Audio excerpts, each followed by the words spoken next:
ज्या पद्धतीनं इंधन दरवाढीचा फटका हा विविध क्षेत्रांना बसतोय, शेतीचं क्षेत्रही त्यातून सुटलेलं नाही। हळदीच्या उत्पादकांना इंधन दरवाढ आणि आखाती क्षेत्रातलं युद्ध हे सध्या त्रासदायक ठरत आहे। आखाती युद्धामुळे हळदीची होणारी निर्यात थांबली आहे आणि परिणामी हळदीचा देशी बाजारातला भाव घसरलाय। याचा फटका उत्पादकांना बसतो आहे। साताऱ्यातील शेतकरी याबाबत विशेष चिंता व्यक्त करतायत, कारण या परिसरामध्ये हळदीचं पेव फुटतं। याचा आढावा घेतलाय आमचे सहकारी आणि प्रतिनिधी प्रकाश शिंदे यांनी। आखाती देशामध्ये युद्ध चाललेलं आहे, याचा थेट फटका आता शेतकऱ्यांना सुद्धा झाल्याचा पाहायला मिळत आहे।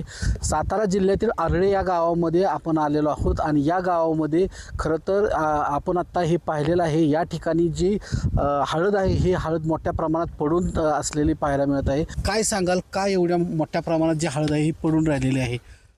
काय याचा दोन्ही अँगलमध्ये विचार करायचा झाला तर ह्या वर्षाचं उत्पादित हे सरासरी होतं आणि सरकारच्या आत्ताच्या ह्या युद्ध परिस्थिती निर्माण झाल्यामुळं ह्याचा जो मालाचा उठाव आहे तो तेवढ्या प्रमाणात होत नसल्यामुळं आज त्याचा रेट सरासरी जो रेट आहे जो शेतकऱ्याला मिळाला पाहिजे तो मिळत नाही आहे आणि तो खूप अल्प आहे आणि त्याच्यामुळं आजचा जो प्रोडक्शन कॉस्ट असेल किंवा ह्या दोन्ही असतील ह्याचं मॅचिंग त्याच्यात काही होत नसल्यामुळं शेतकऱ्यांना त्याचा फार मोठा फटका झाला आहे। लवकरात लवकर इथून उठावं आणि सरकारनं एक कोणता तरी हमीभाव देऊन ही हळद उचलावी ही या शेतकऱ्यांची अपेक्षा आहे। कॅमेरामॅन मंगेश कुमारसह प्रकाश शिंदे, जय महाराष्ट्र, सातारा।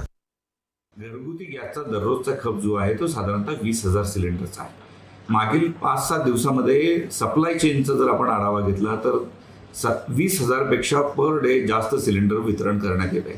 त्यामुळे मागील 4-5 महिन्यामध्ये जेवढा खप आहे तेवढाच खप आजही चालू आहे। त्याच्यामुळे कुठेही शॉर्टेज सप्लाय साईडला नाही आहे, परंतु अचानकपणे नागरिकांच्या मध्ये गैरसमज निर्माण होऊन मागणी आणि त्यासाठी प्रत्यक्ष उपस्थित राहून उपलब्ध करून घेण्याची परिस्थिती निर्माण झालेली असल्यामुळे शॉर्टेज असल्याची भावना निर्माण होते, पण प्रत्यक्षामध्ये गोडाऊनमध्ये पुढील 7-8 दिवस पुरेल एवढा साठा उपलब्ध